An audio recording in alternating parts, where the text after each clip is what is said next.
Revoice Podcast Network. The mic is ours.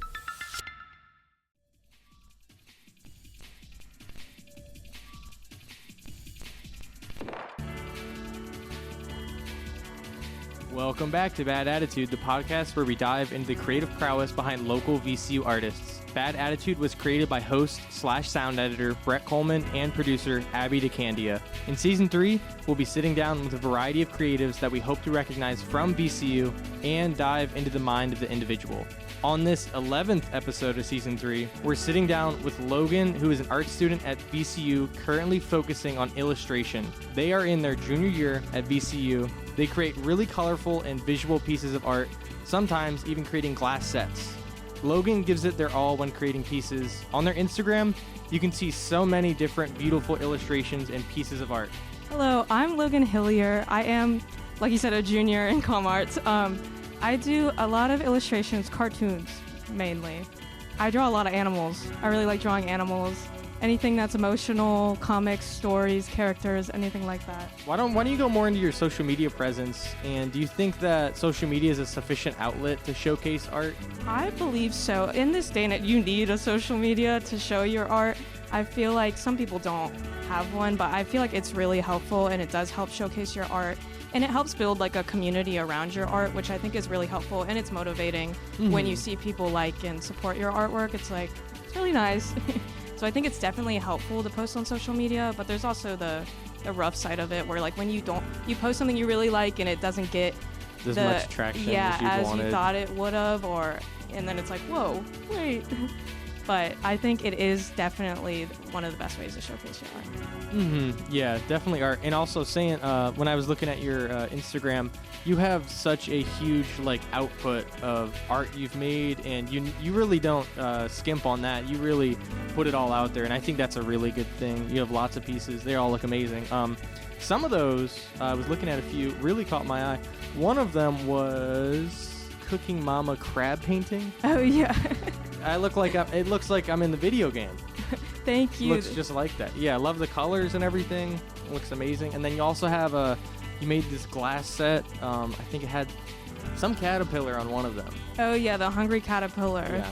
That one, I sold that at Art Market, and that was the first one I sold, and two people were like, wait, I want it. We were standing there. I was like, guys, just figure out who's getting it.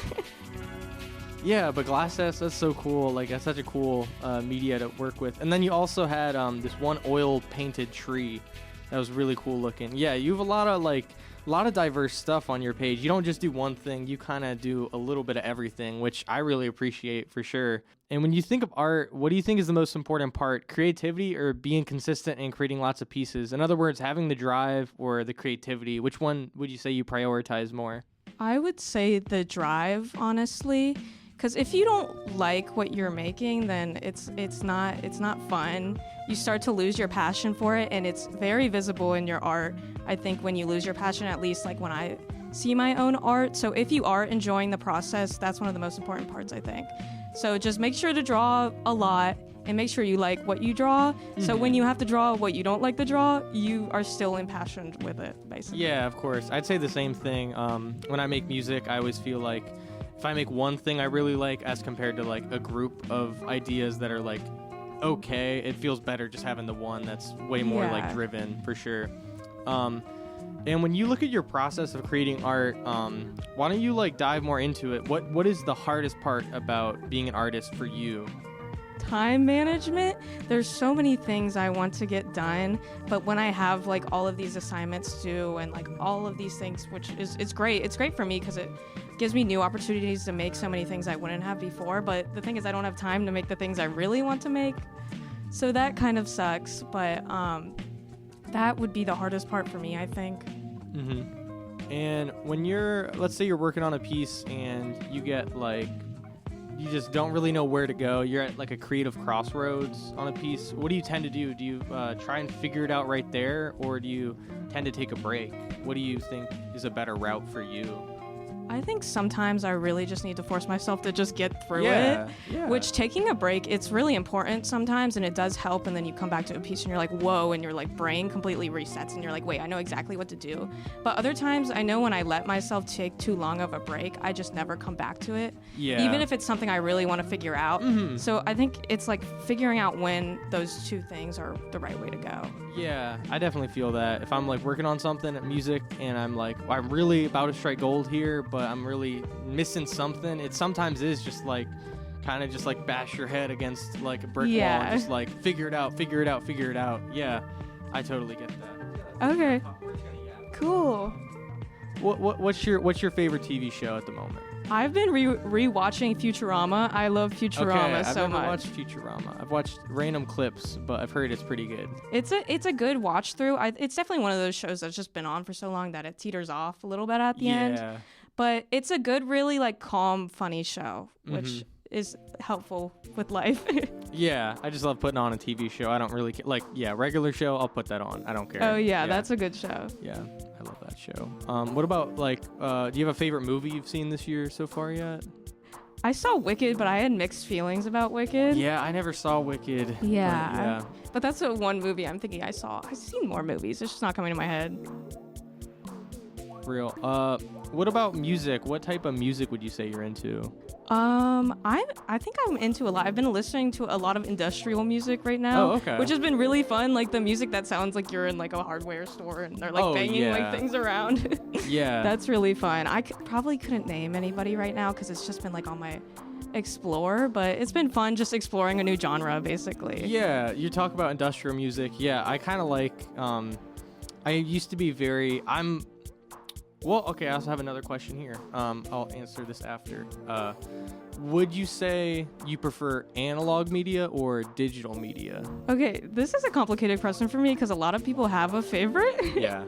But I love sketching like kind of mindlessly for no reason in like a traditional sketchbook. Mm-hmm. So I find it's really helpful, and it's one of the main things I enjoy about art is making things that aren't going to be finished. Or like are just for wanting to make something or wanting to draw something in that moment. But most finished things come digitally for me.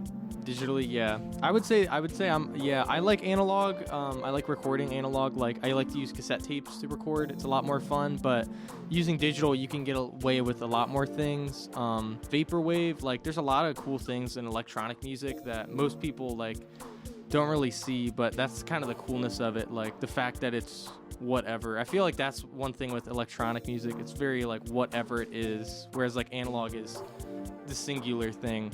Yeah, I love it when people include funny, silly sounds in their music, but in like a really way where it goes into the traditional sort of like beat and things. Mm-hmm.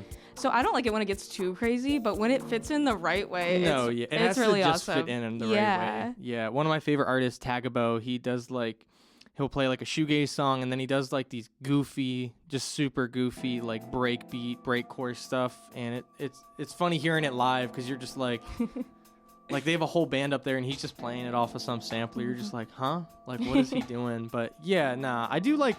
That's another thing I like in music or art. Like as much as you might want to take yourself seriously, also be a goof. You know what I mean? Like just have fun, do whatever you want. Yeah, I think definitely I don't take myself super seriously or my art seriously, but I still create what I want to create, which is sometimes silly. Yeah. Mm-hmm. Yeah, but that's about all I got. You got anything else you'd like to add? What about your socials? Oh yes, that's an important one. Grump Dump. Yes, it's grump dot as in a period dump on Instagram. That's my main platform I'm using right now. I post pretty often. I post when I have art markets on my story, so you should definitely be checking my story. Follow me on the gram. Well, thank you so much for being on, Logan. I really appreciate it. Thank you. Yeah, really fun talk.